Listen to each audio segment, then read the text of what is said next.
Good afternoon. Good afternoon, sir. Good afternoon, everyone. Let us start today's topic. Sir जैसा कि आपको मालूम ही है कि क्या करना होता है, पहले आप मुझे ये बता दीजिए कि कहाँ तक हम पहुंच गए, उसके बाद हम आगे पढ़ना शुरू करें।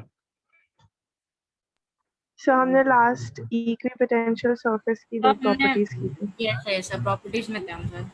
इक्विपोटेंशियल सरफेस की प्रॉपर्टीज में what was the last property that we discussed? Can you tell me that?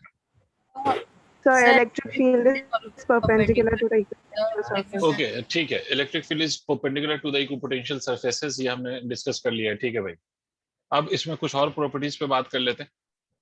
तो पहली बात तो ये होगी कि इक्विपोटेंशियल सरफेस पे इलेक्ट्रिक फील्ड हमेशा परपेंडिकुलर होती है, that we have already done, and I told you the reason also कि why this electric field is need to be perpendicular on the equipotential surface. उसका रीजन बहुत obvious है, and that is simply the reason is that if there will be any component of the field along the surface, तो क्या होगा? If there is any component of the field along the surface, तो work done in moving the charge will not be zero.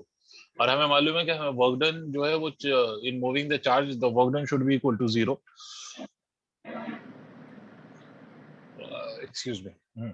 तो work done in moving the charge along the surface should be equal to zero. और अगर आप ऐसा perpendicular electric field नहीं लोगे तो फिर एक कंपोनेंट आ जाएगा इलेक्ट्रिक फील्ड का along the surface and which will make electric work done non zero, which is not possible. Work done should always be equal to zero, ये हमें पता है.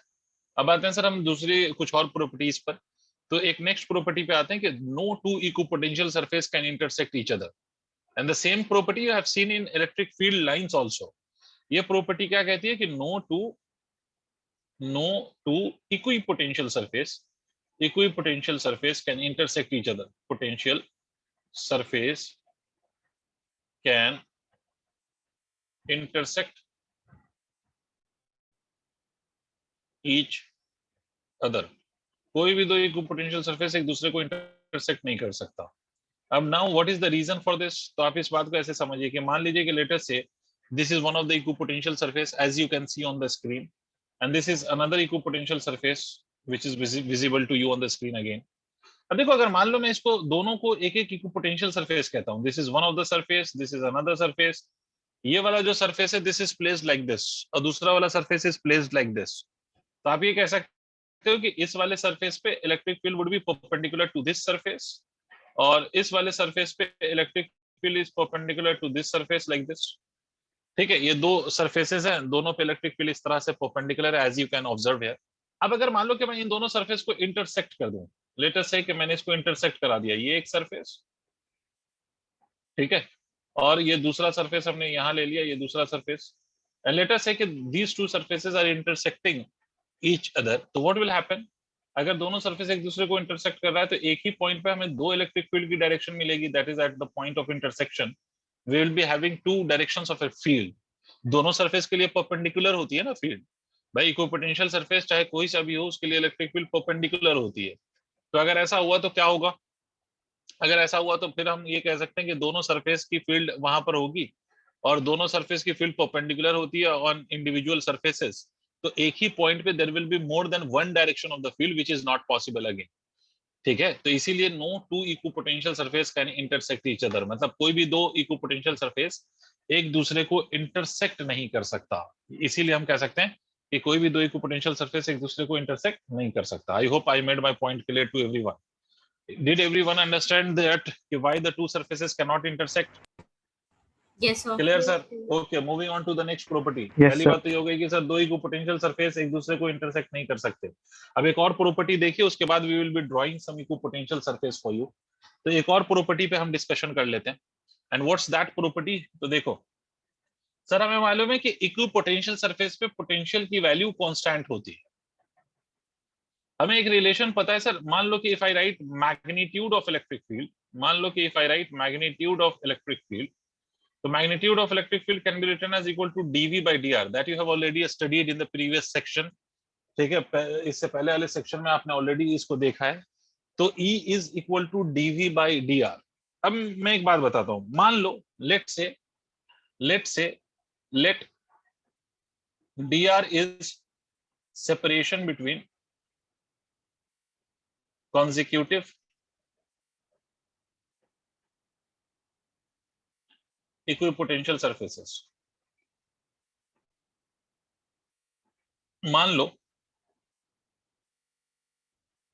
dr क्या है? dr is the separation between consecutive equipotential surfaces. ये हमने assume कर लिया, ये मान लिया. तो एक बात तो क्लियर है कि sir for equipotential surface dv will be constant, that is the potential will be constant.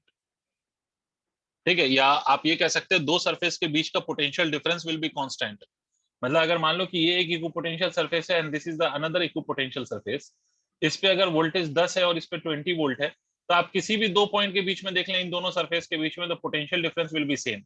20 minus of 10 will be there always, है ना, हर जगह पे 20 माइनस 10, 20 माइनस 10, 20 माइनस 10 ही होगा सर. ठीक है, तो इसका मतलब है कि this dv is constant because why? Because the electric field is constant. Sorry, potential is constant. तो potential difference will also be constant. तो क्या मैं ये कह सकता हूं कि E is inversely proportional to dr? इसका मतलब क्या हुआ सर? इस पूरी स्टोरी का मतलब ये है कि जब भी आपका इक्विपोटेंशियल सरफेस होगा, तो for the equipotential surfaces dr E is inversely proportional to dr का मतलब है dr is inversely proportional to. इसका मतलब क्या है? इसका मतलब है कि उस रीजन में, in the region where the electric field is strong, the separation between the consecutive surfaces will be less, और जहां पर इलेक्ट्रिक फील्ड की वैल्यू कम है वहां पर सेपरेशन विल बी मोर. क्या मतलब सर? क्या बोले सर? अगर मान लो मैं आपसे कहता हूं कि ये चार्ज है, ये चार्ज है, अभी मैं ड्रॉ भी करूंगा इससे इक्विपोटेंशियल सरफेस, बट अगर मान लो this is my charge, right, तो इस चार्ज के पास वाले जो सरफेसेस होंगे वो ज्यादा पास पास होंगे.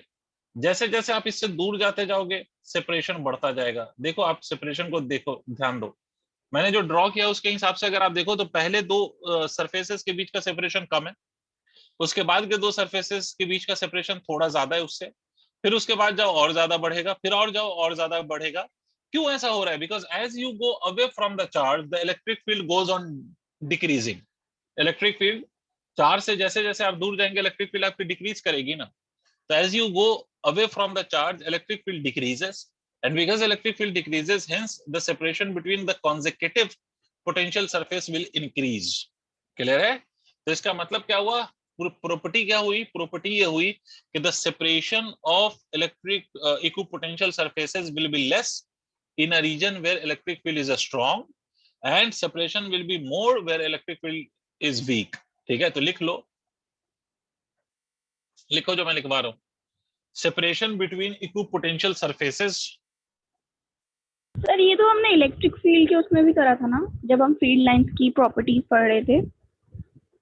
फील्ड लाइंस के बारे में हाँ, उसमें हमने ये एग्जैक्टली ऐसे नहीं बोला था. हमने ये बोला था कि आपके जो separation between the electric field lines है वो इंक्रीज करती है in the region of decreasing electric field. बिल्कुल सही. हाँ, तो that was separation between the two field line. जैसे मान लो ये एक लाइन है और ये दूसरी लाइन है, तो इनके बीच का जो सेपरेशन है that goes on increasing with the decrease in the field. और यहाँ पर सरफेस के बीच में भी वही कहानी है जो फील्ड लाइंस के बीच में होता है. बिल्कुल सही. तो लिख लीजिए, the separation between equipotential surfaces decreases with the increase in electric field, decreases with the increase in electric field, and vice versa.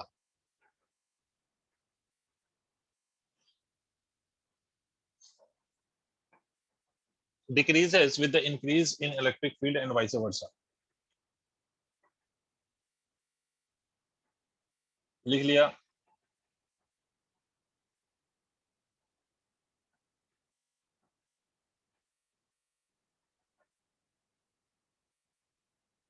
Yes sir. I hope सबने ये पॉइंट लिख लिया होगा. आगे बढ़ते हैं. तो these were the properties. Now I'll be drawing some equipotential surfaces for some given arrangement of charge and all. तो आपको ये पता है सर ऑलरेडी कि आपको ये पता है कि electric field lines is always perpendicular to the equipotential surface. ये बात याद रखना. while drawing the equipotential surface for a given charge or given charge system या for given electric field, आपको पहले दो बातें याद रखनी है. You need to be guided by 2 points या 2 प्रॉपर्टीज. और वो दो प्रॉपर्टी क्या है सर? पहली प्रॉपर्टी ये है कि electric field lines will always be perpendicular to the equipotential surface. This is the first property that you need to remember in your mind while drawing the equipotential surface. और दूसरी property क्या है? दूसरी property यह है कि the separation between the equipotential surface will increase with the decrease in electric field, and if there is if the electric field is constant, means it is neither increasing nor decreasing, then in that case equipotential surface will have equal distances between them. तब फिर आप ये नहीं कहेगा, तब आप ये नहीं कहिएगा कि भाई दो सरफेस के बीच का सेपरेशन बढ़ेगा कि घटेगा। तब तो अगर इलेक्ट्रिक फील्ड कांस्टेंट है तो किसी भी दो कंसेक्यूटिव सरफेसेस के बीच का सेपरेशन हमेशा कांस्टेंट रहेगा, उसमें कोई फर्क नहीं पड़ेगा। ठीक है, तो बस इन दो बातों को दिमाग में रखते हुए we can draw some of the equipotential surfaces for different charge और charge system।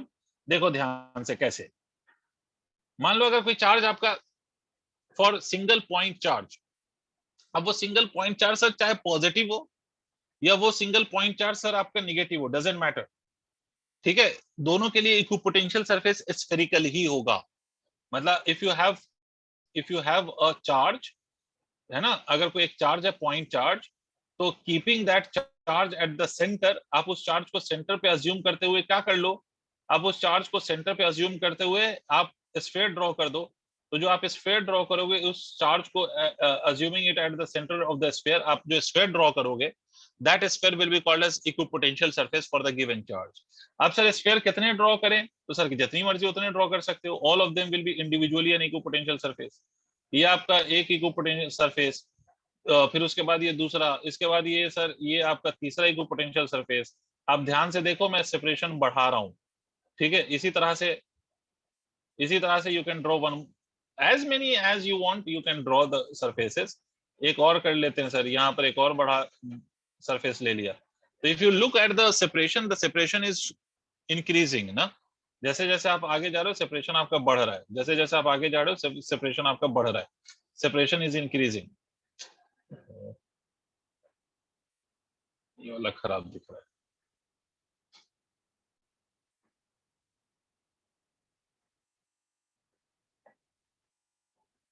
ठीक है, खैर अब इसमें एक और चीज देखिए आप, इसमें अगर आप इलेक्ट्रिक फील्ड देखिएगा तो electric field due to a positive charge is like this, right. अगर आप ध्यान से देखो तो ये स्फेरिकल सरफेस इलेक्ट्रिक फील्ड को भी जस्टिफाई कर रहा है। आपको मालूम है कि इक्विपोटेंशियल सरफेस पे electric field line should be perpendicular. अब देखिए कि ये जो आपने स्फेरिकल सरफेस लिया है इस पे you are basically justifying this property also, क्योंकि आपका जो सिंगल चार्ज होता है उस सिंगल चार्ज की इलेक्ट्रिक फील्ड हमेशा रेडियली आउटवर्ड होती है। और आपको दूसरी बात ये भी पता है कि जो रेडियस होता है ना वो स्फीयर या सर्कल पे परपेंडिकुलर होता है। समझ आ रही बात? तो if you have a point charge either positive और नेगेटिव, तो equipotential surfaces would be spherical. Equipotential surface कैसा होगा? स्फेरिकल होगा। Spherical equipotential surface, spherical equipotential surface, है ना सर। अगर ये नेगेटिव, हाँ आ रहा हूँ, हाँ अगर ये नेगेटिव चार्ज होता तब भी सरफेस ऐसा ही होता। The only difference would have been of the direction of electric field. Negative होता तो यही arrow which is pointing outward, radially outward. Negative charge के केस में this arrow would be pointing radially inward, बस इतना फर्क होगा sir, but the surface would remain same. Is it clear? अगर चार्ज नेगेटिव ले लेंगे तो ये तो आपको लॉजिक पता ही है कि अगर चार्ज नेगेटिव होगा तो electric field will be directed towards the charge of course. तो इलेक्ट्रिक फील्ड जिसका टुवर्ड्स द चार्ज है वो टुवर्ड्स द चार्ज बनेगा, बट सरफेस जो है इक्विपोटेंशियल सरफेस वो ऐसा ही होगा, स्फेरिकल ही होगा।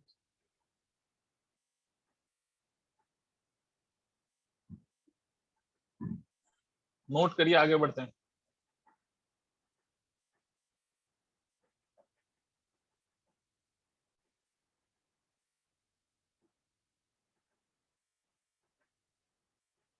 Clear draw?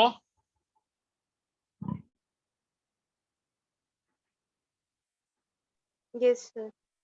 ठीक है सर, अगर ये नेगेटिव होता, मैं फिर से बता देता हूं, अगर ये नेगेटिव होता तो the arrow that you have taken radially outward would have been taken radially inward. मतलब ये एरो ऐसा बनता सर हर पॉइंट पे, जहां जहां एरो है वो टाइम पास हो जाएगा। अगर मैं फिर से पूरा ड्रॉ करूं तो वो टाइम पास बात है। आपको लॉजिक क्लियर हो गई है कि इलेक्ट्रिक फील्ड की डायरेक्शन पॉजिटिव के लिए आउटवर्ड होती है और नेगेटिव के लिए इनवर्ड होती है। बट स्फीयर जो होगा, मतलब equipotential surface, whenever you have a point charge, equipotential surface will always B spherical. इसमें कोई दिक्कत वाली बात नहीं। Okay, I'm erasing this. Let's move on. Move to the next. अगर मान लो instead of this point charge, if you have a charged wire या charged conductor, तो इस केस में how will you draw the equipotential surface? कोई बता सकता है? किसी के मन में कुछ idea? cylinder. Very good. Yes, a cylinder. Very good. Equipotential surface would be obviously cylindrical in shape. क्यों? देखो, अगर ये वायर है तो ऐसा सरफेस जो इस वायर से हर पॉइंट पे इक्वी डिस्टेंट हो, तो अब ये वायर है तो स्फीयर नहीं कह दोगे आप, ठीक है? वायर अगर है तो sphere will not be the surface around that wire जो इक्विपोटेंशियल होगा, ठीक है? तो इस केस में क्या ड्रॉ करो? Cylinder, cylinder taking the axis of the cylinder along the wire. आप वो जो सिलेंडर लेंगे उसकी एक्सिस ना आप एग्जैक्टली वायर पे अज्यूम कर लीजिए और आप ड्रॉ कर लीजिए अपना ये सरफेस, तो this will be your equipotential surface.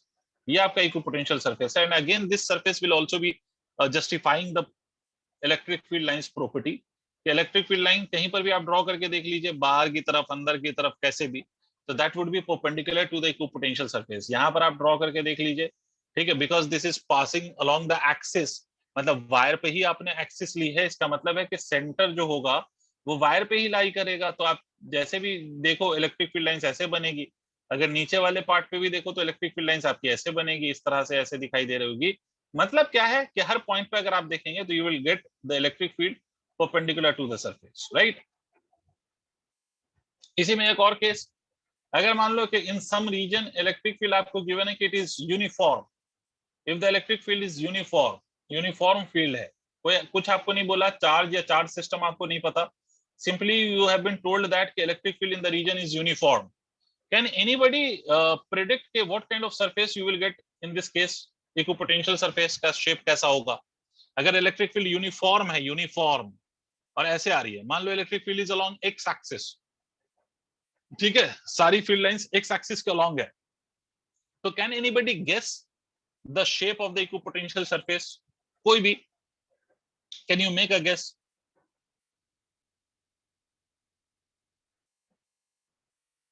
No guess. Nobody can guess. Sir, एक plane It would be square. simply a plane. It will be simply a plane. देखो, अगर ये प्लेनर सरफेस ले लो, इलेक्ट्रिक फील्ड ये है और सारी फील्ड लाइंस इधर ही हैं, तो the surface which will be perpendicular to this electric field, that would be a planar surface, right? नहीं समझे? अगर इस पूरे रीजन में इलेक्ट्रिक फील्ड लाइंस आ रही है तो वैसा सरफेस जो उससे परपेंडिकुलर होगा वो प्लेनर सरफेस ही तो होगा।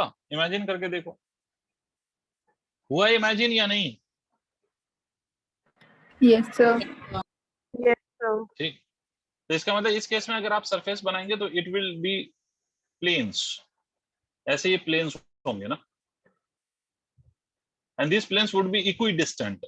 इक्विडिस्टेंट इसलिए because these field lines are representing the uniform field, और अगर फील्ड यूनिफॉर्म है तो देयर इज नो इंक्रीज और डिक्रीज ऑफ द फील्ड, तो इसका मतलब है कि इक्विपोटेंशियल सरफेस के बीच का सेपरेशन भी कांस्टेंट रहेगा बिकॉज इलेक्ट्रिक फील्ड कांस्टेंट है। तो अगर आपकी ये फील्ड यूनिफॉर्म है तो equipotential surface would be planar. अगर एक चार्ज्ड वायर है तो उसके अक्रॉस जो उसके लिए जो इक्विपोटेंशियल सरफेस होगा दैट वुड बी सिलेंड्रिकल, और अगर पॉइंट चार्ज है तो the equipotential surface would be spherical. Sir और कोई इक्विपोटेंशियल सरफेस नहीं हो सकता क्या? बिल्कुल हो सकता है, बट हमें बेसिकली इन्हीं तीनों पे बात करनी है, हमें इन्हीं तीनों को, मतलब जनरल केस हमारा यही तीन होता है, ठीक है? जनरल केस हमारा हमारे सिलेबस का यही तीन होगा। कौन कौन सा? स्फेरिकल, सिलेंड्रिकल और प्लेनर, यही तीन जनरल आपके सरफेसेस होंगे। डन? और भी सरफेसेस मुझे बनाना है, अगर आप नोट कर लिया है तो मैं और बताऊं। Done, sir. Very good, I am erasing this now. अब देखो, in all this cases I take the single charge, जो इस पॉइंट चार्ज था। अगर मान लो कि instead of single charge if you have two charges, मतलब एक ये चार्ज यहाँ पर Q1 and the another charge that is here and the charge is Q2, you can for simplicity you can take the two charges to be of same magnitude and both are positive.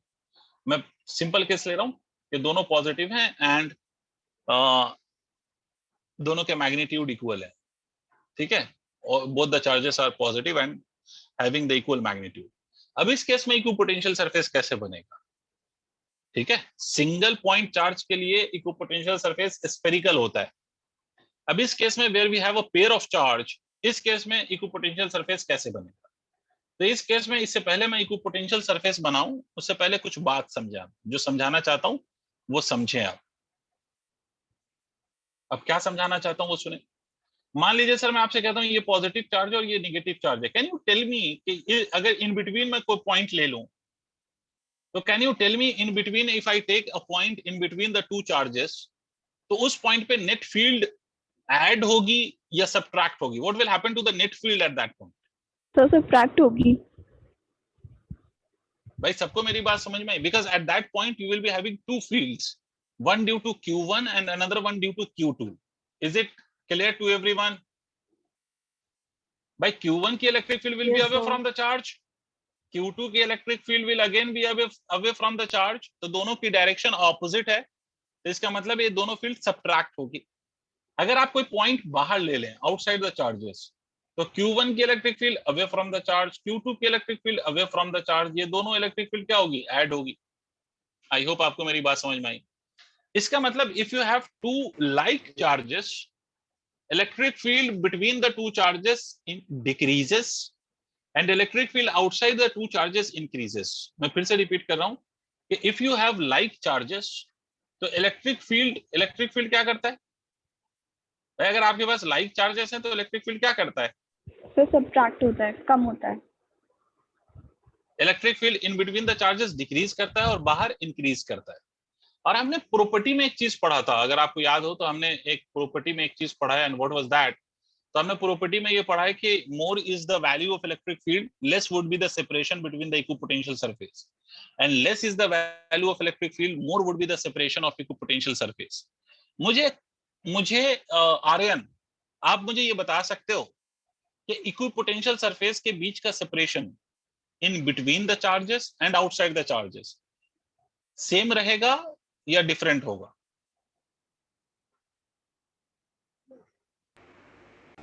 Aryan, अगर मैं equipotential surfaces draw करता हूं तो equipotential surface का separation between the two charges and equipotential surface का separation outside the two charges same रहेगा या different होगा?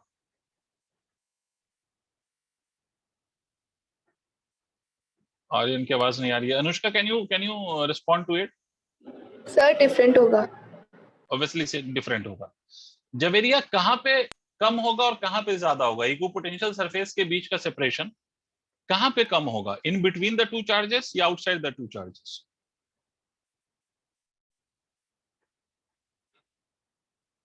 चलो, जवेरिया से भी कोई रिस्पांस नहीं मिला। Insiya, sir can you answer between the में, same? यस सर, बिटवीन में, बिटवीन में, यस, Very good. बिटवीन में सेपरेशन ज्यादा होगा। बिटवीन में सेपरेशन ज्यादा होगा, बिकॉज बिटवीन में इलेक्ट्रिक फील्ड कम हो गई तो सेपरेशन ज्यादा होगा। Very good, very good. चलिए, अब keeping all this fact in your mind, we will now be drawing the equipotential surface for the two charges. देखो, यहाँ पर एक चार्ज है, यहाँ पर दूसरा चार्ज है, Q1 Q2। तो याद रखो, दोनों के लिए आप स्फीयर ही ड्रॉ करना है स्फीयर ड्रॉ। बट कैसे ड्रॉ करेंगे? तो हमें बोला गया in between separation would be more and outside separation would be less. क्यों? उसका लॉजिक मैं समझा चुका हूं आपको। तो यहाँ पर स्फीयर बनाइए। ये स्फीयर आपको दिखाई दे रहा होगा कि आप अंदर अगर देखें तो अंदर वाली साइड में मैंने थोड़ा ज्यादा डिस्टेंस दिया हुआ है और बाहर वाली साइड में I have taken the distance less in comparison to अंदर वाला साइड। इसी तरह से यहां पर बनाइए। यहां पर भी बनाएंगे तो ऐसे ही दिखाई देगा आपको। अंदर वाले साइड में, उल्टा बोल दिया मैंने, अंदर वाले साइड में सेपरेशन ज्यादा और बाहर वाले साइड में सेपरेशन कम। क्लियर है भाई? ये पहला वाला दिखा आप लोगों को? सब नहीं बोल रहे हैं? Yes sir. ठीक है। इफ यू, ये थोड़ा सा सर्कल बड़ा हो गया नहीं?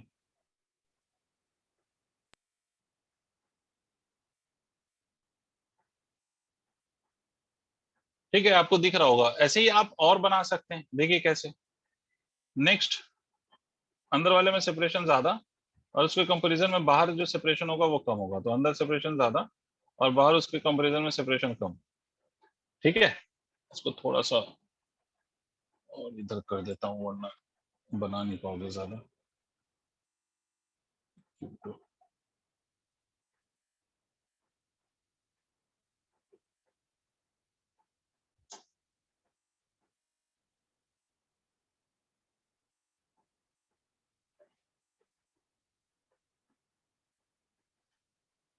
ये दिखाई दे रहा है आप लोगों को?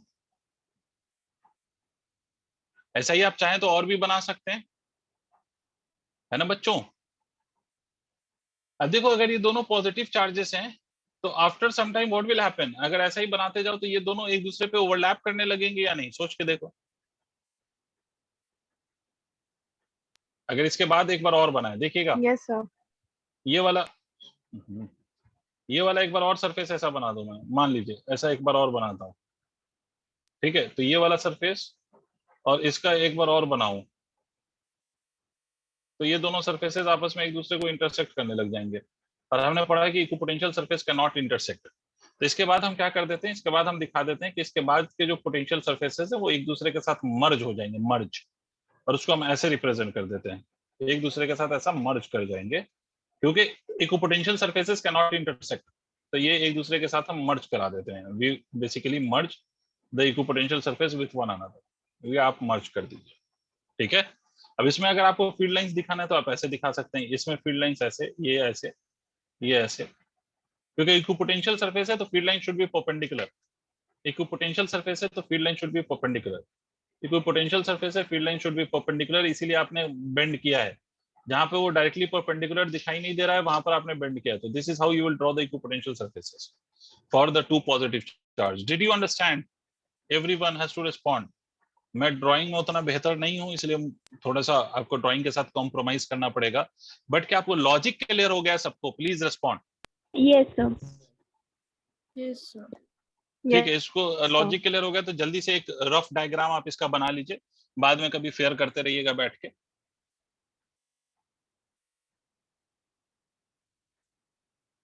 सर ये 2 पॉइंट चार्जेस के लिए था ना? Yes, this is for 2.2 like point charges. अगर ये अनलाइक होगा तो इसी में बात उलट जाएगी, मतलब जो अभी पढ़ा है उसका जस्ट ऑपोजिट हो जाएगा।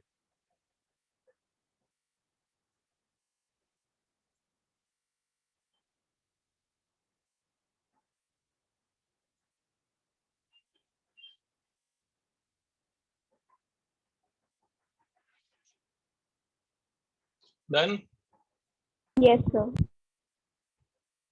ठीक है, एक बार और देख लीजिए sir, last point related to this equipotential surface, फिर एक क्वेश्चन बता के फिर विल स्टार्ट पोटेंशियल एनर्जी।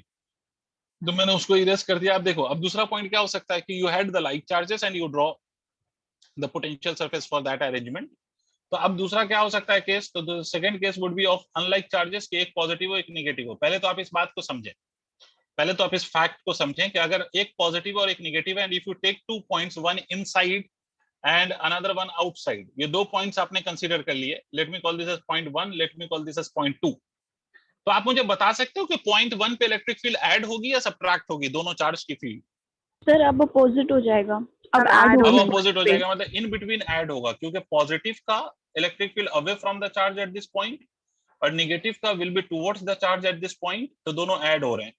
और यहाँ पर अगर आप देखें तो पॉजिटिव का still away from the charge and negative का still towards the charge, but direction gets reversed, right? तो बाहर सब्ट्रैक्ट होगा, बाहर नेट फील्ड डिक्रीज करेगी और अंदर नेट फील्ड इंक्रीज करेगी। इसका मतलब मैं ये कह सकता हूं, बिकॉज अंदर electric field is stronger than that of the outer point, तो इसका मतलब अंदर जो सेपरेशन होगा that will B now less than that of the outer separation between the to equipotential surface. तो अब अगर आप ड्रॉ करेंगे इक्विपोटेंशियल सरफेसेस, मान लीजिए Q1 है and another one is Q2, ठीक है? अब यहाँ पर इक्विपोटेंशियल सरफेस ड्रॉ करेंगे आप, तो you will keep this in your mind that the separation inside या in between the two charges that is gonna be less than that of the separation outside. तो ये ऐसा हो जाएगा, उल्टा हो जाएगा, है ना? इसी तरह से आप यहाँ पर बना दीजिए, the separation inside is less than that of the separation outside, उल्टा बना दीजिए। अब as many equipotential surfaces you want to draw, you can draw, you are free to draw that, ठीक है? तो अंदर अब देखिए थोड़ा सा सेपरेशन हम बढ़ा लेंगे, दूसरे वाले सरफेस से पहले थोड़ा सा सेपरेशन हम बढ़ा लेंगे, थोड़ा ज्यादा बड़ा बन गया तो एक थोड़ा छोटा कर लेते हैं इसको। ये अंदर वाले पे थोड़ा सा हमने बढ़ाया और बाहर वाले पे उसके कंपैरेटिवली थोड़ा ज्यादा बढ़ाया, इसी तरह से अंदर वाले में थोड़ा सा हमने बढ़ाया और बाहर वाले पे उसमें कंपैरेटिवली थोड़ा सा ज्यादा बढ़ाया।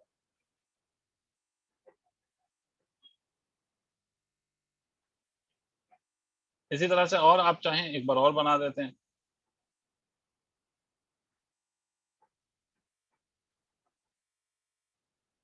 थोड़ा और बढ़ाया, ये वाला स्फीयर अच्छा नहीं बना।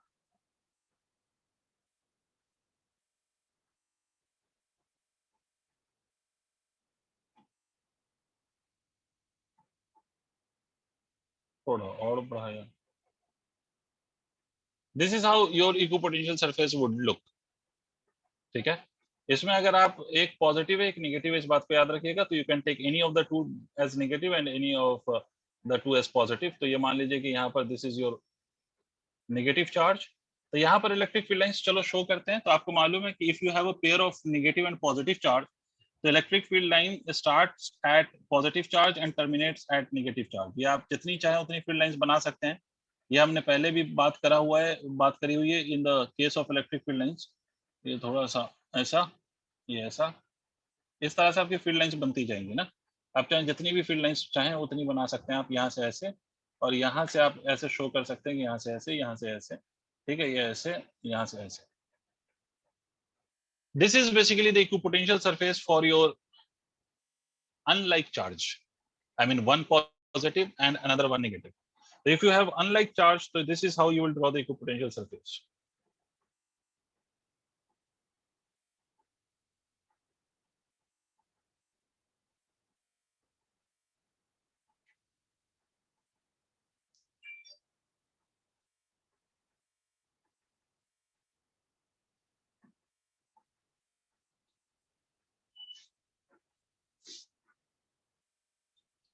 अगर नोट कर लेना तो बता देना, because we have Yes, completed sir, this topic of equipotential surface.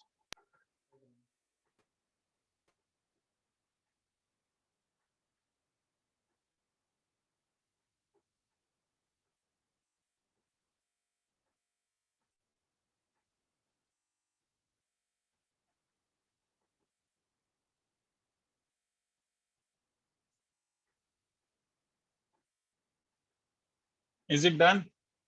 Yes, sir.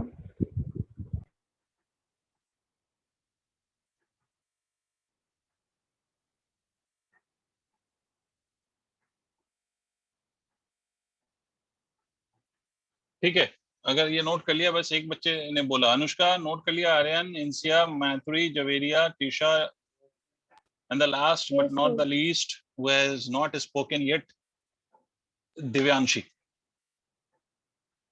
हो गया भाई, इरेज कर रहा हूं मैं इसको। Yes, sir. ठीक है, अब देखिए, तो हमने सारी प्रॉपर्टीज पर डिस्कशन कर लिया। I will summarise all that for you now. कि पहली प्रॉपर्टी ये थी कि इक्विपोटेंशियल सरफेस पे ऐसे सरफेस होते हैं जिसके दो पॉइंट पे पोटेंशियल की वैल्यू, किसी भी दो पॉइंट पे पोटेंशियल की वैल्यू सेम होती है। तो किसी भी दो पॉइंट के पोटेंशियल का डिफरेंस अगर हम लेंगे तो that would be zero, and hence the work done in moving a charge on the equipotential surface will always be zero. दूसरा ये है कि sir electric field should always be perpendicular to the equipotential surface, है ना। तीसरा point ये है कि no two electric field equipotential surface can intersect each other. चौथा पॉइंट ये है कि the separation between the equipotential surface decreases with the increase in electric field. ठीक है, तो ये these were the properties of equipotential surface. अब एक क्वेश्चन जो आपको अक्सर हर जगह दिखाई देगा, almost everywhere in every book and everywhere you will see this sort of question always, कि आपसे ये बोला गया कि सर मान लीजिए this is my one of the axis, vertical axis, and the another I have the horizontal axis like this। आपसे question में ये बोला जा रहा है इस क्वेश्चन में कि सर ये एक इक्विपोटेंशियल सरफेस है अपने आप में, and remember it's a surface, right, it's a surface. तो just for the simplification of the diagram I am not drawing the whole of the surface. मैं पूरा सरफेस ड्रॉ नहीं कर रहा हूं, I am just showing you by a line, but याद रखो कि अपने आप में एक सरफेस है, ये पूरा एक सरफेस है। इसी तरह से we have few more surfaces. मान लो एक दूसरा सरफेस है, जैसे है, and one more surface, I have the third surface, let us say ये सरफेस ऐसा।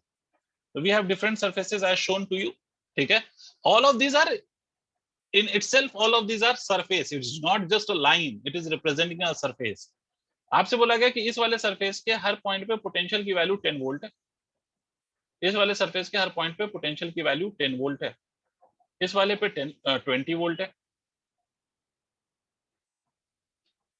इस वाले पे 30 वोल्ट है। आपसे कहा जा रहा है कि ये वाला जो एंगल है, दिस एंगल इज 60 डिग्री, यहाँ पर भी एंगल 60 डिग्री, यहाँ पर भी एंगल 60 डिग्री। ठीक है, ये distance is given as equal to 10 centimetre, मतलब this distance between any two surface is 10 centimeter. This distance between any two surface is 10 centimeter. Sir आपको दिखाई दे रहा है क्वेश्चन के क्वेश्चन में है कि we have the equipotential surfaces as shown to you, ठीक है। इक्विपोटेंशियल सरफेस आपको दिखाई दे रहा है as shown to you. First surface is an equipotential surface at every point of which the voltage is 10 volt. Second surface is again an equipotential surface at every point of which we have the voltage equal to 20 volt. The third surface is an equipotential surface at every point of which the voltage is equal to 30 volt. Each of the surface is inclined with the horizontal at an angle of 60 degree. If it's an equipotential surface, just look at it here. कि अगर ये एक equipotential surface है तो ये horizontal के साथ it is inclined at an angle of 60 degree. और आपसे बोला जा रहा है किसी भी दो surface के बीच का जो ये distance है ये वाला that is equal to 10 centimeter. तो क्वेश्चन में पूछा क्या गया है, find magnitude and direction of electric field in the region. आप लोग क्वेश्चन लिखें, we'll solve it together.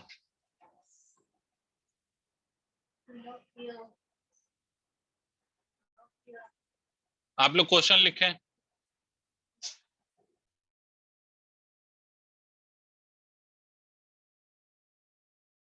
Done, sir.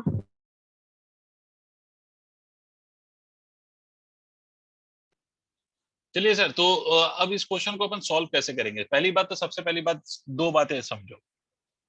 Can you tell मी कि अगर ये इक्विपोटेंशियल सरफेस है, मान लो इस बात को आप ऐसे देखो, इफ आई एम सेइंग कि this is an equipotential surface, right, this is an equipotential surface, तो आपको नहीं लगता कि electric field is always perpendicular to the surface? Tell me yes और नो। ऐसा होगा परपेंडिकुलर? Yes sir. अगर इसको थोड़ा सा इंक्लाइन कर दो तो ये भी परपेंडिकुलर भी अपने आप में उतने ही एंगल से इंक्लाइन हो जाएगा, ठीक है। तो देखिए सर, पहली बात तो ये है कि इलेक्ट्रिक फील्ड हम जानते हैं कि it is always perpendicular to the equipotential surface, पहला पॉइंट। दूसरा पॉइंट हमें ये भी पता है कि इलेक्ट्रिक फील्ड की डायरेक्शन किधर होती है। तो याद करो, हमने इससे पहले बात की थी इलेक्ट्रिक फील्ड लाइंस के केस में कि direction of electric field is always in the direction of decreasing potential. पढ़ा था हम लोगों ने कभी कि इलेक्ट्रिक फील्ड की जो डायरेक्शन होती है वो डिक्रीजिंग पोटेंशियल की डायरेक्शन में होती है। मतलब जिधर पोटेंशियल डिक्रीज करता है ना, जिस तरफ पोटेंशियल डिक्रीज करेगा उसी डायरेक्शन में इलेक्ट्रिक फील्ड की डायरेक्शन होगी। इसका मतलब एक बात तो क्लियर हो गई कि if I take for instance, if I take these two surfaces into consideration, ये दो सरफेसेस अगर मैं कंसीडर कर रहा हूं, तो इस केस में अगर मैं इलेक्ट्रिक फील्ड देखूं तो उसकी direction from 20 to 20, very good, right to left और left to right, right to left या लेफ्ट टू राइट? सर 10 से 20 जाएगा ना ma'am, right to left. Ma'am 20 से 10 जाएगा सर। 20 से 10 जाएगा ना। इलेक्ट्रिक फील्ड की direction is always in the direction of decreasing potential. फिर से सुनो, इलेक्ट्रिक फील्ड डिक्रीजिंग पोटेंशियल की डायरेक्शन में होता है। और पोटेंशियल किधर डिक्रीज कर रहा है? 20 से 10 में डिक्रीज कर रहा है ना बेटा, and that has to be perpendicular to the surface. तो आप इलेक्ट्रिक फील्ड अगर आप ड्रॉ करेंगे ना, तो ये इलेक्ट्रिक फील्ड अगर आप ड्रॉ करेंगे तो ये ऐसे बनेगा। ऐसे क्यों बनाया? इस पे भी परपेंडिकुलर, इस पे भी परपेंडिकुलर, इन दोनों के बीच का सिर्फ मैं ऑब्जर्व कर रहा हूं, क्योंकि जो कहानी इन दोनों के बीच होगी वही कहानी इन दोनों के बीच भी होगी। पहले ये समझ आया कि ये जो इलेक्ट्रिक फील्ड मैंने शो किया है, इज इट क्लियर और नॉट? Yes sir. ठीक है। दूसरी बात, यहां पर एक बात और देखें, मैंने आप लोगों को बताया, आई डोंट नो आप लोगों को कितना याद है, but I have told you earlier कि इस केस में अगर आप देखेंगे तो इलेक्ट्रिक फील्ड एंड इन दोनों के बीच, ये जो दोनों सरफेस है इन दोनों के बीच का जो ये पोजीशन वेक्टर है, अगर मान लो इसको मैं पोजीशन वेक्टर कहता हूं, तो ये दोनों सेम लाइन पे नहीं है। मतलब the angle between them is not zero, है क्या? No sir. बात समझना भाई, ध्यान से समझना। फिर से मैं रिपीट कर रहा हूं, मैंने आप लोगों को एक बात याद करो, मैंने ऐसा कोई फॉर्मूला बताया आप लोगों को, E इज इक्वल टू, ऐसा याद करो थोड़ा सा, क्या मैंने कभी ऐसा बोला कि dv is equal to E dr cos theta होता है? This is actually the dot product of two vector, one is dr and another one is E vector. Yes sir, याद आया? बताया। ठीक है। अगर मान लो E और dr दोनों सेम डायरेक्शन में हो, मतलब सेम डायरेक्शन में, तो थीटा की वैल्यू 0 होगी। मान लो इलेक्ट्रिक फील्ड भी इधर ही है और मैं उसी डायरेक्शन में जा रहा हूं, तो थीटा की वैल्यू 0 होगी। In that case cos 0 is written as 1। ठीक है, तो simply dv is equal to EDR लिखते हैं। बट अगर ये dv is equal to ED मतलब एंगल इन दोनों के बीच का अगर 0 नहीं है, if it is something else other than 0, तो फिर तो cos थीटा की वैल्यू चाहिए होगी आपको। और थीटा किसको रिप्रेजेंट करेगा यहाँ पर? तो always remember theta would be the angle between, theta किसके बीच का एंगल होगा? ई और dr के बीच का एंगल। ई और बोलो, ई और dr के बीच का एंगल। नहीं आया, नहीं DR के आया, बीच। नहीं आया, Yes, आया sir. नहीं आया, आया।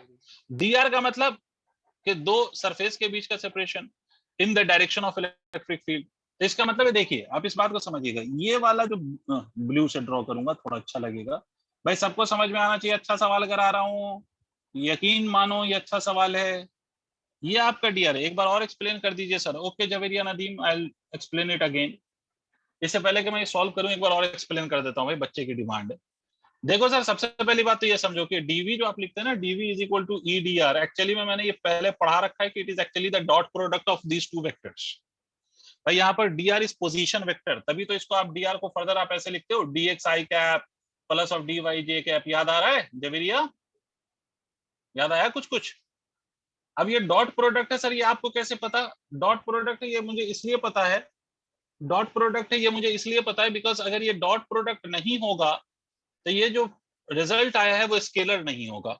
और हमें पता है कि dv स्केलर क्वांटिटी होती है, तो this must be having a dot product, right? There must be the dot product of E and dr to get a result as scalar. और दो वेक्टर का अगर आप डॉट प्रोडक्ट करेंगे तो क्या लिखेंगे आप? EDR cos थीटा लिखेंगे। टेल मी यस और no Javeria Nadeem. where theta is what? Theta is angle between, Javeria Nadeem है ना? हाँ, between E and dr, इन दोनों के बीच का ये एंगल होता है सर। जैसे अगर मैं आपसे कहूं इलेक्ट्रिक फील्ड ऐसे है और आपका dr इधर है, तो इन दोनों के बीच का ये एंगल है। अगर इलेक्ट्रिक फील्ड इधर ही है और dr भी इधर ही है, तो इन दोनों के बीच का एंगल 0 है। वहां पर थीटा का टर्म शो करने की जरूरत नहीं पड़ती आपको, ठीक है? लेकिन जहां पर थीटा 0 नहीं है वहां पे तो थीटा चाहिए होगा। तब यहाँ देखो, यहाँ पर हमने आपसे बोला कि 20 पे बैठ जाओ और 20 पे बैठ के आप 10 वाले को ऑब्जर्व करो, ठीक है? तो 20 से 10 पे आप जाओगे तो this would be your dr। और इलेक्ट्रिक फील्ड आपको पता है कि that would be from higher potential to lower potential. अब एक चीज आपको दिखाई दे रही होगी कि ये वाला जो सरफेस है, ये वाला जो सरफेस है, इसको मैंने आपसे बोला है कि ये परपेंडिकुलर है, इस वाले के साथ ये 90 डिग्री का एंगल बना रहा है। तो इसका मतलब है कि ये वाला एंगल कितना होगा? That would B 30 degree. तो ये वाला भी 30 डिग्री होगा, यानी वर्टिकली अपोजिट। पता नहीं सर क्या बोल रहे हो, समझ ही नहीं आ रहा। Yes, sir. ऐसा होगा। होगा, because this angle would be 30। क्यों sir 30? Because electric field will make an angle of 90 degree with the surface. यहाँ देखिए आप, ये वाली जो रेड लाइन है ना, ये वाली रेड लाइन, वो इस ब्लैक वाला सरफेस, ये जो जिसको मैंने सरफेस कहा हुआ है, इस वाले सरफेस के साथ ये एंगल 90 डिग्री का बना रहा है। तो ये 60 है, तो ये उस वाले को 30 होना पड़ेगा, तभी ये टोटल एंगल 90 होगा। तो आप यहाँ पर क्या लिखेंगे? आप लिखेंगे E इज इक्वल टू, या ऐसे लिख लीजिए आप कि dv is equal to EDR cos थीटा। ठीक है, इसको मैं ऐसे भी लिख दूं तो कोई दिक्कत नहीं है। Delta V is equal to E delta R cos theta. I hope आपको मेरी बात समझ में आ रही है। तो डेल्टा V की वैल्यू को फर्दर हम क्या लिख सकते हैं? तो डेल्टा V की वैल्यू को हम लिख सकते हैं, delta V is the potential difference between the to surfaces. तो दो सरफेस के बीच का पोटेंशियल डिफरेंस 10 है। इलेक्ट्रिक फील्ड मुझे चाहिए, दोनों के बीच का जो R है that is equal to magnitude wise it is equal to 10 centimetre. तो इसको मीटर में कन्वर्ट कर लीजिए, into cos of 30 degree. I hope is everyone has understood this. Am I right?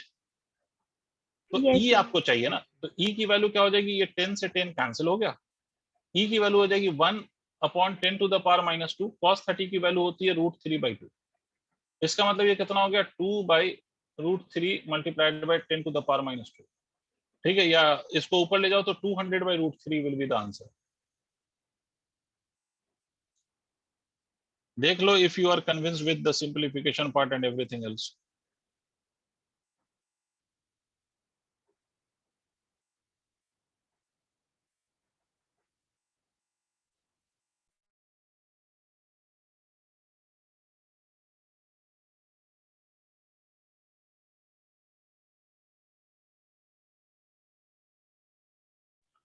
Sir हमने cos 60 क्यों नहीं लिया? क्योंकि हमें जो एंगल चाहिए होता है, the angle that we want is between electric field and the position vector. तो Maitri, look at the position vector. This is your position vector and this is the direction of electric field.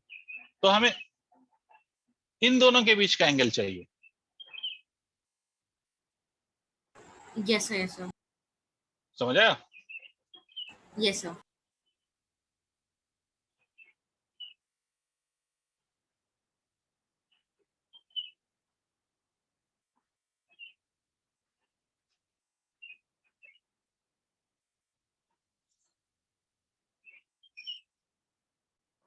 Note कीजिए please.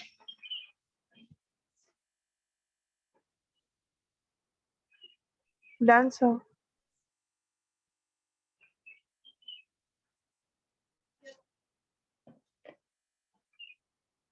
Done, sir. बाहर बोलो इधर.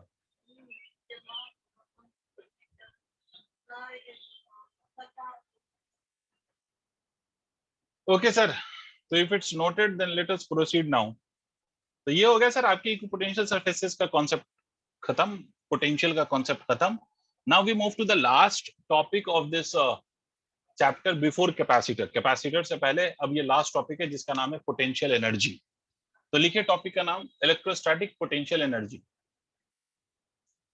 Topic का नाम लिखिए electrostatic potential energy.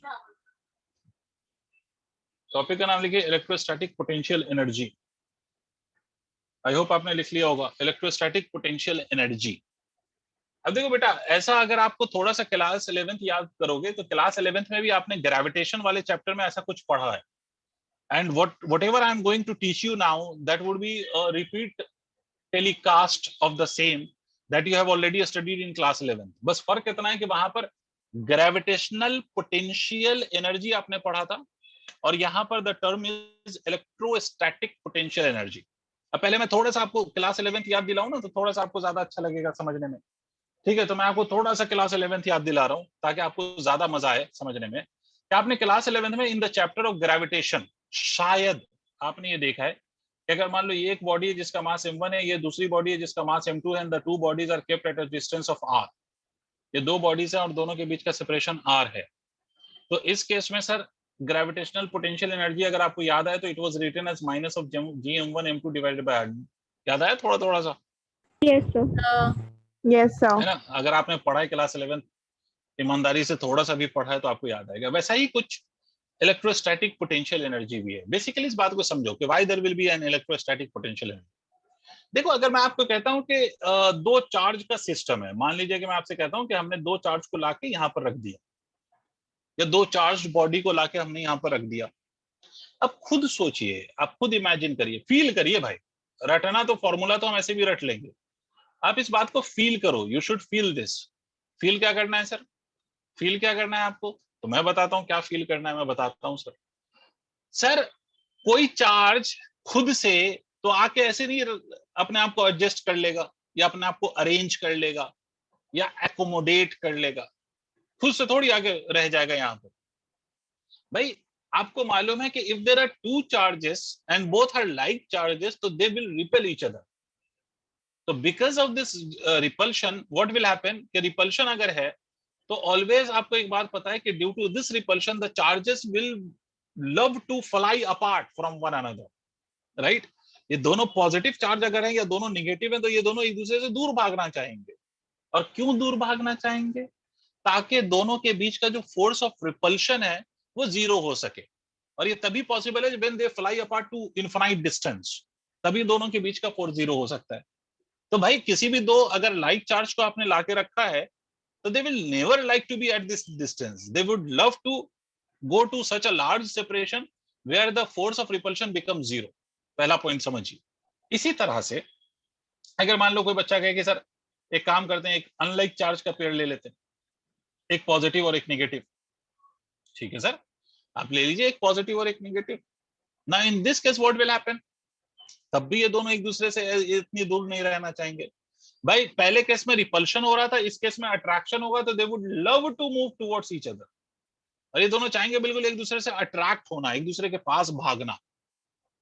इसका मतलब कि जब भी आप किसी भी चार्ज को या चार्ज सिस्टम को आप क्रिएट करते हैं, समझिएगा जरा सा, मतलब जब भी आप ऐसा समझिए कि दो प्रोटॉन को लाके एक पर्टिकुलर डिस्टेंस पे रखेंगे आप, या दो इलेक्ट्रॉन को आप एक डिस्टेंस पे रखेंगे, बात और थोड़ा आप फील कर सकते हो जब आप इसको दो मैग्नेट के हिसाब से सोचो। आपने ऑब्जर्व किया होगा कि अगर दो मैग्नेट है और दोनों का नॉर्थ पोल या दोनों का साउथ पोल है और इसको ऐसे ले जाओ तो रिपल्शन फील होता है, बट अगर आप उसको करीब ले जा रहे हो तो you would be applying some force against the force of repulsion. Tell me yes और नो। Yes sir. कभी करके देखना। तो जो आप फोर्स लगा रहे हैं ना आप उस पर against the force of repulsion ताकि उसको पास ला सकें, वो फोर्स बेसिकली इस सिस्टम में एनर्जी के फॉर्म में स्टोर होता है। मतलब work done by that force is stored in the system in the form of an energy, and that energy is basically called as electrostatic potential energy.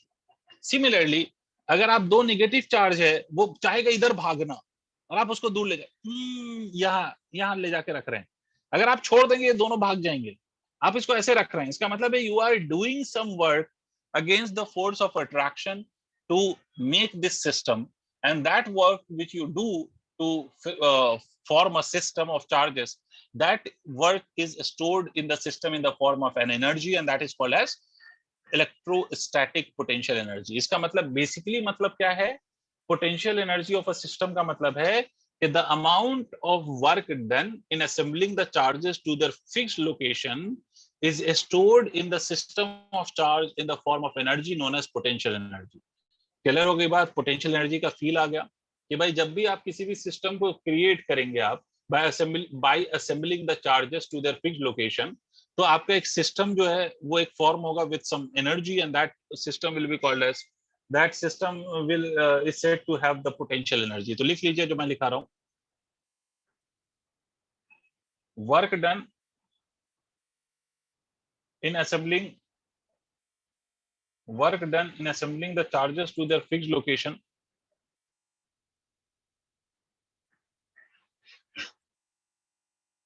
work done in assembling the charges to their fixed location is stored in the system sir एक बार repeat. is work done in assembling the charges to their fixed location is stored in the system in form of electrostatic potential energy. In form of electrostatic potential energy.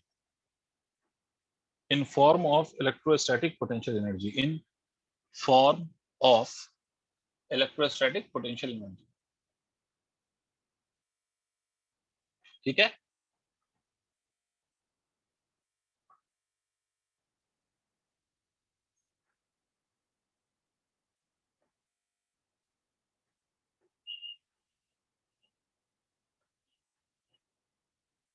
हो गया sir? लिख लिया? Yes sir. Yes, sir. Yes, sir. अब देखिए इस potential energy का अब हम कैलकुलेट कैसे करेंगे, ये तो हमें समझ में आ गया, this is the work done. तो when you get the work done that will be exactly equal to the potential energy. तो अब देखिए इसका कैलकुलेशन समझते हैं। तो इसके कैलकुलेशन के लिए वी एक्चुअली इमेजिन दैट कि अगर मान लो कि आपने दो चार्ज सिस्टम लिया है, मान लो कि आपने दो चार्ज को असेंबल किया है, मान लो कि to their fixed location at a distance of r। पहले इस बात को समझना, दो चार्ज को आपने असेंबल किया, अभी नोट नहीं करना, सुनना। तो भाई ये दोनों चार्ज आप कहीं से तो लेके आए होंगे, तो वी इमेजिन दैट कि the charges has been brought to these locations from infinity. हम ये इमेजिन करते हैं किसी भी सिस्टम को अगर हमें फॉर्म करना है, चार्ज सिस्टम को, तो वी इमेजिन दैट कि the charges are being brought from infinity. Infinity से हम चार्ज लेके आ रहे हैं वन बाय वन, ऐसा इमेजिन करो। तब एक बात सोचो, अगर हम फर्स्ट चार्ज को यहाँ पे लाके रखें from infinity, this charge has been brought in from infinity of course. अगर क्यों इंफिनिटी से? क्यों? Because infinity is the reference at which there is no force, there is no potential, there is no energy. तो इसीलिए हम कहां से assume करते हैं चार्ज को लाने के लिए? इंफिनिटी से, because at infinity everything is zero. तो अगर आप सोचो first charge, when you will place that first charge to this location, तो इसके अराउंड कोई और दूसरा चार्ज नहीं है, जो इस पे कोई फोर्स लगा सके, आइदर ऑफ अट्रैक्शन और रिपल्शन। Am I correct? भाई आप एक बॉडी लीजिए, एक मैग्नेट Yes, लीजिए, sir. उसको लाके रख दीजिए, उस पे कौन फोर्स लगा रहा है? कोई नहीं लगा रहा, बिकॉज मैग्नेट पे दूसरा मैग्नेट फोर्स लगा सकता है, सिमिलरली चार्ज पे दूसरा चार्ज फोर्स लगा सकता है। If there is no other charge in the surrounding of this first charge, तो अगर इसके इस चार्ज के अराउंड अगर कोई दूसरा चार्ज नहीं है, तो there will be neither the force of attraction nor the force of repulsion. तो ये वाला चार्ज को आप लाके रख दीजिए, सिंपल, रख दिया, बहुत बढ़िया साहब। तो इस केस में हमसे कोई पूछ ले कि what is the work done in this case, तो हम सिंपली कह सकते हैं कि भाई इस केस में there is no work required to be done, because इसके आसपास कोई चार्ज नहीं था, देयर वाज नो पोटेंशियल। तो Q1 multiplied by zero potential, work done would be Q1 multiplied by V, that is equal to Q1 by multiplied by 0 is equal to 0. This is the work done in bringing the first charge. तो जब भी आप assemble करोगे ना system को, तो हमेशा जिस चार्ज को आपने इमेजिन किया है कि that is your first charge, उस पे वर्क डन हमेशा 0 होता है। You can imagine any of the charge to be your first charge which you are bringing from infinity. अब जब आप दूसरा चार्ज लेके आएंगे, सोचिए आप जब दूसरा चार्ज लेके आएंगे, यहां से ये इसको आप लेके आए again from infinity, and you have placed another charge of Q2 at a distance of r. इस r दूरी पे आपने दूसरे चार्ज को लाकर रखा है, इस r दूरी पे। अब क्या होगा सर? तो अब मैं ये कह सकता हूं कि while you are bringing the second charge, there is already the first charge sitting there, right? First charge already वहां पर है, तो फर्स्ट चार्ज का रिपल्शन तो लगेगा ही ना, समझ रहे हैं आप? तो due to that repulsion Q2 तो भागना चाहेगा, और फिर भी आप उसको यहाँ पे लाके रख रहे हो। तो इसका मतलब है कि now this first charge is responsible for the force acting on the second charge, hence यहाँ पर दूसरे चार्ज को लाने में you will have to perform work against the repulsion of the first charge. तो आप क्या लिखेंगे यहाँ पर? आप लिखेंगे इसको charge Q2, that is the charge which has been brought in, multiplied by the potential due to Q1। यहाँ पर इस बात को याद रखिए, वर्क हम कैसे कैलकुलेट करते हैं? तो एक तो तरीका force into displacement, but that is not the easy way because force is variable. तो इसलिए हम वर्क कैसे कैलकुलेट करेंगे? वर्क हम कैलकुलेट करेंगे charge multiplied by the potential difference. अब यहाँ पर पोटेंशियल डिफरेंस आप किसका ले रहे हो? इन्फिनिटी से इस पॉइंट तक का। तो इन्फिनिटी पे तो पोटेंशियल 0 है, तो सिंपली इस पॉइंट का जो पोटेंशियल है वही तो लिखना पड़ेगा आपको। तो आप क्या लिखेंगे? Q2 मल्टीप्लाइड बाय इस पॉइंट पे जो पोटेंशियल है that is equal to KQ1 divided by R। Did you understand? Please respond Yes, sir. everyone. Yes, sir. So what would be the total work done? That will be the sum of these two, and that work will be stored in the form of energy, and that energy will be considered as potential energy. तो आपका जो formula आ गया potential energy का, by adding these two you will get it as Q1 Q2 divided by R. Clear? अब इसमें एक बात और याद रखिएगा कि ये potential energy can be positive और negative depending on the charge. अगर चार्ज पॉजिटिव है तो पुट द पॉजिटिव साइन, और चार्ज नेगेटिव है तो put the negative sign. Charge अगर पॉजिटिव है तो पॉजिटिव साइन लिखिएगा, और चार्ज नेगेटिव है तो नेगेटिव साइन लिखिएगा। इसका मतलब potential energy can be positive और नेगेटिव। एक बात मैं आपको बताऊं कि अगर पोटेंशियल एनर्जी पॉजिटिव है कहीं पर, दो चार्ज की पोटेंशियल एनर्जी पॉजिटिव, तो मैं ये भी कह सकता हूं कि force is attractive in this case. तो मैं इससे कंक्लूड क्या कर सकता हूं कि force is attractive, force is attractive. और अगर मान लो कि पोटेंशियल एनर्जी कहीं पे, sorry force is not attractive, my mistake, my bad, force is repulsive. And अगर मान लो पोटेंशियल एनर्जी नेगेटिव है तो क्या होएगा? तो फोर्स इज अट्रैक्टिव, तो फोर्स अट्रैक्टिव होगा। खुद सोचो आप, पोटेंशियल एनर्जी पॉजिटिव कब कब होगी? जब आपका या तो दोनों चार्ज नेगेटिव हो या दोनों चार्ज पॉजिटिव हो, तो उन दोनों केसेस में पोटेंशियल एनर्जी आपका पॉजिटिव होगा। और जब भी पोटेंशियल एनर्जी पॉजिटिव होगा तो दोनों लाइक चार्ज होंगे ना, और लाइक चार्ज है तो रिपल्शन। और पोटेंशियल एनर्जी अगर नेगेटिव हुआ, इसका मतलब है कि दोनों अनलाइक चार्ज हैं, और अनलाइक चार्ज होगा तो कैसा होगा? अट्रैक्शन। समझ आई बात? तो इसके अकॉर्डिंग मैं ये कह सकता हूं कि if potential energy positive, force will be repulsive. अब याद करो, मैं तुम्हें एक लॉजिक समझाता हूं। ग्रेविटेशनल फोर्स अगर सॉरी पोटेंशियल एनर्जी देखोगे आप, gravitational potential energy, gravitational potential energy, तो वो होता है minus of Gm1 M2 divided by R। याद आया? हमेशा, always this is with a negative sign. Electrostatic potential energy तो नेगेटिव हो भी सकता है या नहीं भी हो सकता है, depending on the nature of the charge, but gravitational potential energy हमेशा नेगेटिव होती है। कोई मुझे बता सकता है क्यों? why gravitational potential energy is always negative? Can anybody respond to this? Sir because वहां पे सिर्फ अट्रैक्शन होता है. वहां सिर्फ अट्रैक्शन होता है. There is no negative mass. There mass is always positive and the force is always attractive in nature. और इसी अट्रैक्शन को पोटेंशियल एनर्जी का ये नेगेटिव साइन रिप्रेजेंट कर रहे हैं यहाँ पे. ठीक है, तो इसको नोट कर लीजिए. This is the simplest case where you know the potential energy of two charges and that is equal to Q1 Q2 divided by R. तो जब भी ये फॉर्मूला यूज करेंगे आप यूज करेंगे इसको with the proper sign.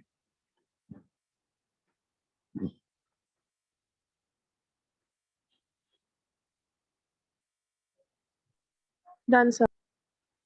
Very good. अब देखो इसी का दूसरा एस्पेक्ट. सर ये तो दो चार्ज के लिए. अगर मान लो इंस्टेड ऑफ दो charge if we have three charges, let us say कि हमारे पास थ्री चार्जेस हैं ऐसे and they have been placed on some triangle. इस क्वेश्चन नहीं बल्कि ऐसे ही समझ लेते हैं एज अ थ्योरी. मान लो let this be a charge Q1, let this be charge Q2, let this be a charge Q3. R1, R2, R3 are the lengths. अब इस केस में how will you write the potential energy? भाई इस system की भी तो potential energy होगी because you have assembled three different charges to their fixed locations. तो इसकी भी पोटेंशियल एनर्जी होगी. Now how to find the potential energy? अब इस केस में अपन पोटेंशियल एनर्जी कैसे फाइंड करें? तो आप सुने. इसमें भी एक तो तरीका ये है कि आप वन बाय वन सोचेंगे इन्फिनिटी से लेके आ रहे हैं. मैं दोनों तरीका बता रहा हूँ. एक तो जो बेसिक तरीका उससे अगर आप सोचेंगे तो आप क्या इमेजिन करेंगे कि आप फर्स्ट चार्ज को लेके आए हो पहले and there is no charge around it, so there would be no work done in bringing the first charge. फिर जब आप दूसरा चार्ज लेके आओगे तो Q1 is already sitting there, so against the force of repulsion due to Q1 you will have to perform work. फिर उसी तरह से जब थर्ड चार्ज को लेके आओगे तो Q1 and Q2 both are sitting there, so there will be repulsion due to Q1 as well as Q2 and against both the repulsion you will have to perform work, and when you will add up all these three you will get the result. Did you understand मैं क्या कह रहा हूँ? सब बोलो. Yes sir. ये तो एक बेसिक तरीका है जिससे आप सोच सकते हैं, बट जब इतना करोगे ना आप तो आपको एक बात समझ में आएगी. जब ये कर पुरा के देखोगे तो आपको एक बात समझ में आएगी. मैं आपको समझा देता हूँ यहीं से कि जब आप इसको कर पुरा के देखोगे तो मैं आपको ये समझा देता हूँ यहीं से कि सर मैं पहले कर देता हूँ कि जैसे आप पहले वाले चार्ज को लेके आए तो work done will be equal to 0 without any doubt. क्योंकि when you are bringing in the first charge तो work done will be obviously 0 क्योंकि फर्स्ट चार्ज को लाने में कोई वर्क नहीं करना पड़ेगा. जब आप सेकेंड चार्ज लेके आ रहे हैं तो सेकेंड चार्ज को लाने में you will have to perform work. और वो वर्क क्यों करना पड़ेगा? बिकॉज सेकेंड चार्ज को लाने में Q1 इज ऑलरेडी देयर. तो आप Q2 multiplied by potential of Q1 लिखेंगे आप KQ1 divided by R1 that is equal to KQ1 Q2 divided by R. इसी तरह से जब आप थर्ड चार्ज को लेके आ रहे हैं तो थर्ड चार्ज को लाने में Q3 is the third charge. अब इस पॉइंट पे फर्स्ट चार्ज का भी पोटेंशियल है और सेकेंड का भी है. तो आप क्या लिखेंगे? KQ1 divided bye R3 plus of KQ2 divided by R2. Am I correct? Tell me yes or no. अरे समझ आ रहा है? मैं अकेला सीख रहा हूँ. Yes sir. मैं अकेला सीख रहा हूँ. टीशा? नहीं सर आ रहा है. यस सर आ रहा है. टीशा आ रहा है. तो आप नेट पोटेंशियल एनर्जी इन तीनों का सम करो तो क्या लिखोगे आप? KQ1 Q2 divided by R1. फिर ये वाला टर्म ठीक है मल्टीप्लाई करके लिखोगे plus of KQ1 Q3 divided by R3 plus of KQ2 Q3 divided by R2. देखो अगर आप इसको अच्छे से देखो तो क्या आपको नहीं लग रहा कि Q1 Q2 एक पेयर है? इसकी पोटेंशियल एनर्जी लिख देते. ठीक है, इसको एज अ पेयर मान लेते, इसको एज अ पेयर मान लें और इसको एज अ पेयर मान लें. दो दो चार्ज का एक एक पेयर बना लें और डायरेक्टली हम पोटेंशियल एनर्जी लिखते तब भी यही लिखते. देखो भाई इस पेयर का पोटेंशियल एनर्जी आप क्या लिखते हैं? फर्स्ट पेयर का KQ1 Q2 divided by R1. Second pair का क्या लिखते हैं? KQ2 Q3 divided by R2.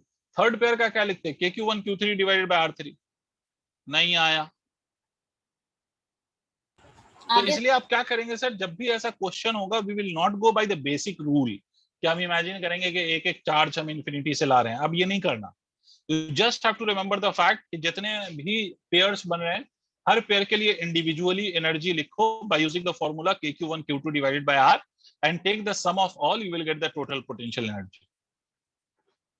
जैसे एक क्वेश्चन करो क्लैरिटी आ जाएगी आपको. इसको इरेज कर रहा हूं.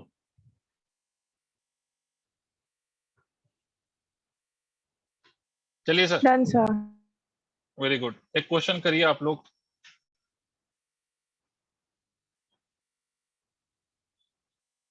सर ये मान लीजिए कि we have a square here and we have 4 charges on the vertices of this square.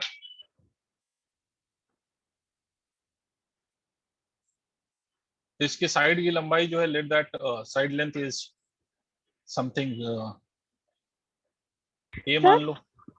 हाँ जी, आपने अभी बोला कि हम वो फॉर्मूला से कर सकते हैं इसको, पोटेंशियल एनर्जी को निकाल सकते हैं। तो हमने एक वर्क जो फर्स्ट है वो 0 था, तो 0 का उस केस में क्या होगा फिर? कुछ नहीं होगा।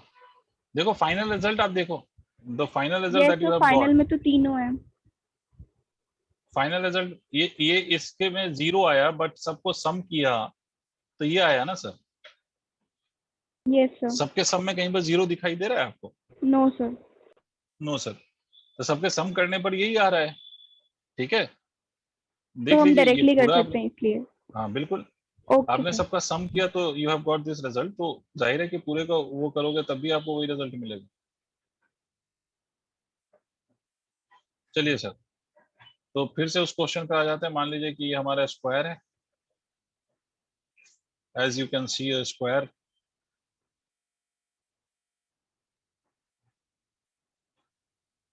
और आपसे बोला गया कि इसके 3 वर्टिसेस, मतलब वर्टिसेस पे चार्जेस हम प्लेस करें। लेट से चार्ज हम इसके चारों वर्टेक्स पे प्लेस करेंगे, और मान लो कि side length of the square is a. Square है तो obviously side length would be same. ये मान लीजिए ये 2q चार्ज है, ये माइनस ऑफ 3q चार्ज है, this is something 4q charge and this is q charge. आपको बताना what would be the final potential energy of the system. What is the potential energy of this 4 charge system where 4 charges are placed at the vertices of the square.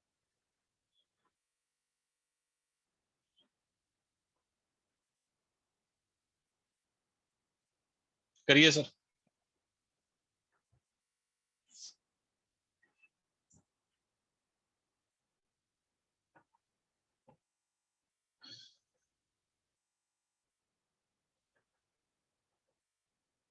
अच्छा, how many pairs of charge is visible to you in this case? How many pair is visible? How many pair you can see here? 4. 4। 4. Aryan, how many pair is there? I've got one answer as 4. According to you, how many pair are there? Sir, 4. Sir It's diagonal वाले 6. में लेंगे क्या? Of course you will Yes, have sir. to. मैंने क्या बोला कि जितने pair बन रहे हैं you have to check all the pair. तो इसका मतलब है कि डायगोनल वाला भी पेयर बन रहा है। Obviously there are 6 pair and remember that कि देयर इज 6 पेयर। आपने क्लास 11th में you may have studied permutation combination, right? आपने परम्यूटेशन कॉम्बिनेशन पढ़ा होगा NC2। पता नहीं, अच्छा सॉरी, आप बायो वाले, माय बैड। देखो नंबर ऑफ पेयर याद रख सकते हो। नंबर ऑफ पेयर ये मैथमेटिक्स का एक फॉर्मूला है, उससे आता है। ये नंबर ऑफ पेयर होता है n into n-1 divided by 2, where n is the number of vertex. अगर if you know the number of vertex, ठीक है, you can write the number of pair from that number of vertex. n is your number of vertex. So this is the formula. तो देखो यहाँ पर vertex कितने हैं? You can see as there are 4 vertex, as you can see, right? 4 vertex आप लोगों को दिखाई दे रहा है। तो 4 मतलब 4 into 4 minus of 1 divided by 2, that is 4 into 3 12, 12 divided by 2। तो 12 divided by 2 करोगे तो 6 आएगा। तो 4 एज वाले वर्टेक्स हो गए। तो बाकी कहाँ गए सर? दो और कहाँ से आएंगे? तो 2 डायगोनल वाले होंगे ऑफ कोर्स। अब लिख दो पोटेंशियल एनर्जी। तो एज वाला पहला वाला लिखोगे minus of 6kq square divided by A. Sir जहां पर चार्ज माइनस है वहां माइनस लगाना है। तो minus 3q into 2q will be equal to minus 6q square. इसी तरह से this will be minus of 12kq square divided by a. The another part is 4kq square divided by a. उसके बाद ये हो गया sir 2kq square divided by a. Diagonal वाला आप लिखेंगे तो minus of 3kq square divided by root 2a, और ये वाला लिखेंगे आप तो plus of 8kq square divided by root 2। I hope I made my point clear to everyone. इसको सॉल्व कर लीजिए आप, तो 12 and 6 will be 18, 4 and 2 will be 6, तो ये हो जाएगा minus of 12 KQ square divided by A, and this will B plus of 5 KQ square divided by √2A। देखो मैं सिंप्लीफिकेशन में कुछ गलती ना करूं, ये आ जाएगा KQ square divided by A, this will be equal to minus of 12 plus of 5 by √2। This is what I am getting from this. Is it clear to all? Please respond. Say yes or no. Yes, sir. Yes, sir. Yes, sir. Note Yes, करो, sir. आगे बढ़ते हैं। ठीक है, note करिए।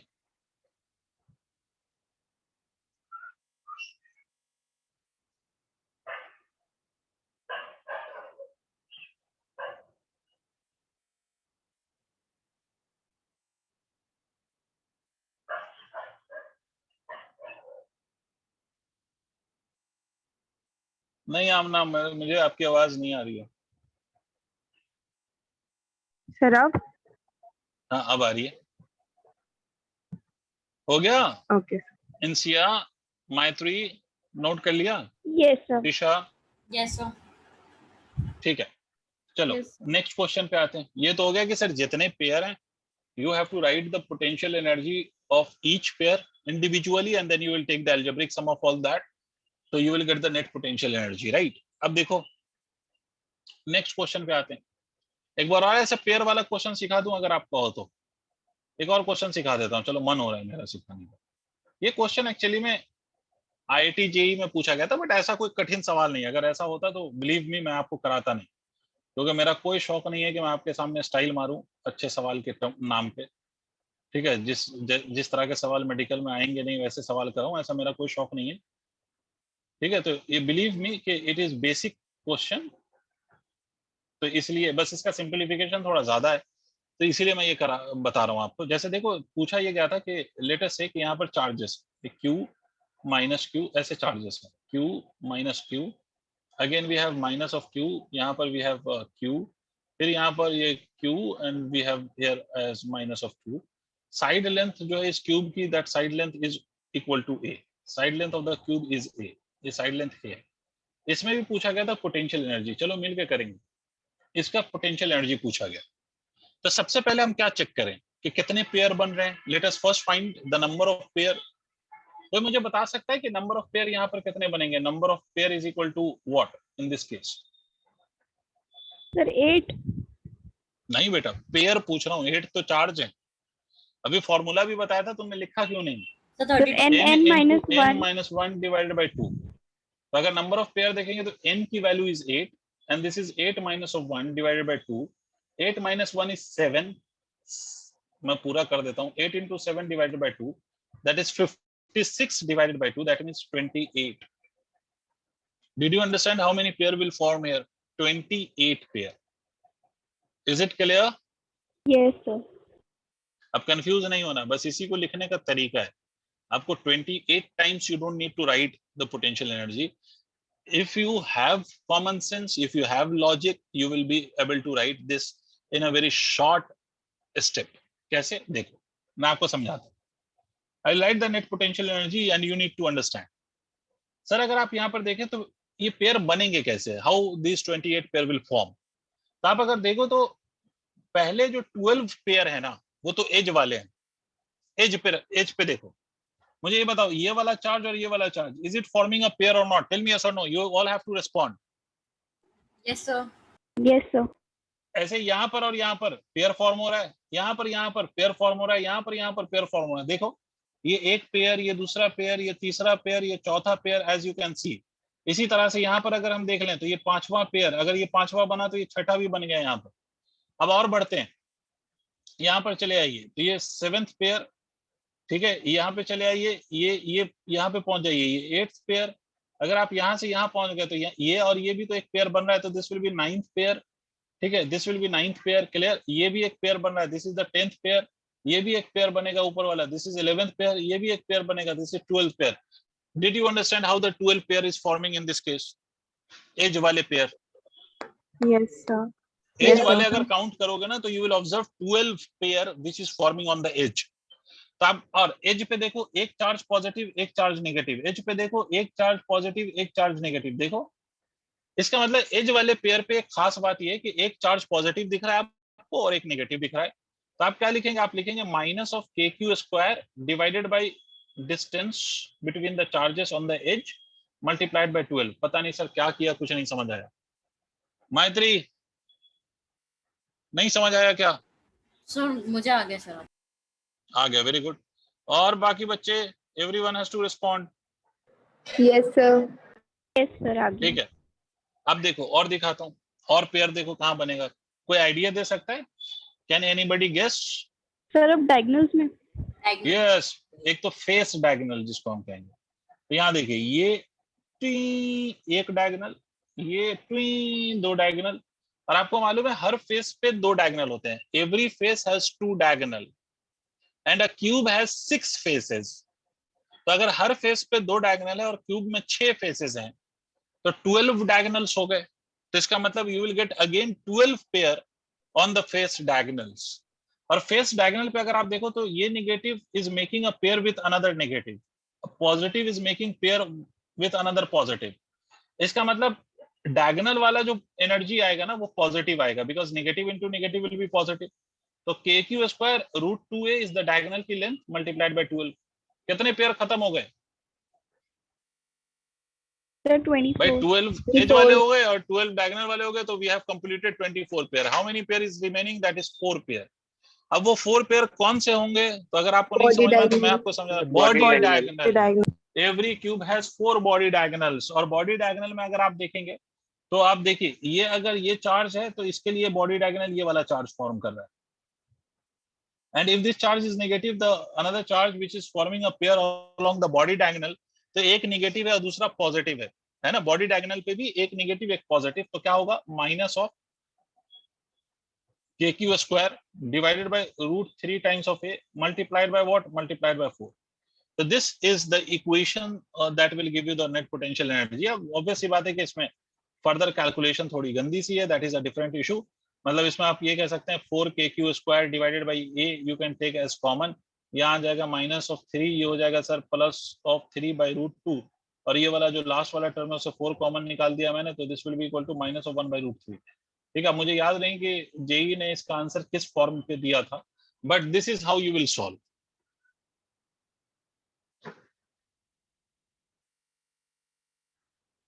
I hope everyone has understood this method, right? Yes sir. Sir वो charge जो 4 number वाला है उसको पॉजिटिव नहीं होना चाहिए। कहाँ पर भाई 4 नंबर कहाँ पर है? ये पॉजिटिव है तो ये नेगेटिव है, ये पॉजिटिव है, ये नेगेटिव है, ये पॉजिटिव है तो ये नेगेटिव है, ये नेगेटिव है तो ये पॉजिटिव है। हाँ ये पॉजिटिव होना चाहिए, बिल्कुल सही। थैंक यू मैत्री।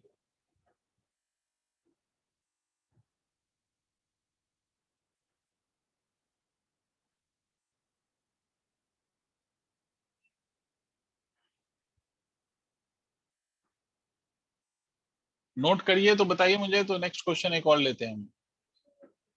Done sir. Yes sir. Yes, sir. ठीक है, एक और क्वेश्चन देख लो, अ स्लाइट डिफरेंट वैरायटी। कि अगर मैं आपसे कहूं कि sir if we have this a triangle जिसकी साइड लेंथ एल है, इस पे चार्जेस, बहुत आसान सा क्वेश्चन है, इस पे चार्ज आपने रखा हुआ है Q, 2Q and 4Q। It's a very simple question, initial situation है, इनिशियल। अब हमने क्या किया, अब हमने इस ट्रायंगल को छोटा कर दिया। छोटा करने का मतलब है कि we have decreased the separation between the same charges and we have reduced the separation to L/2. मतलब we have reduced the separation such that final separation becomes L/2, that is half of the initial. This is finally, this is the final case, finally.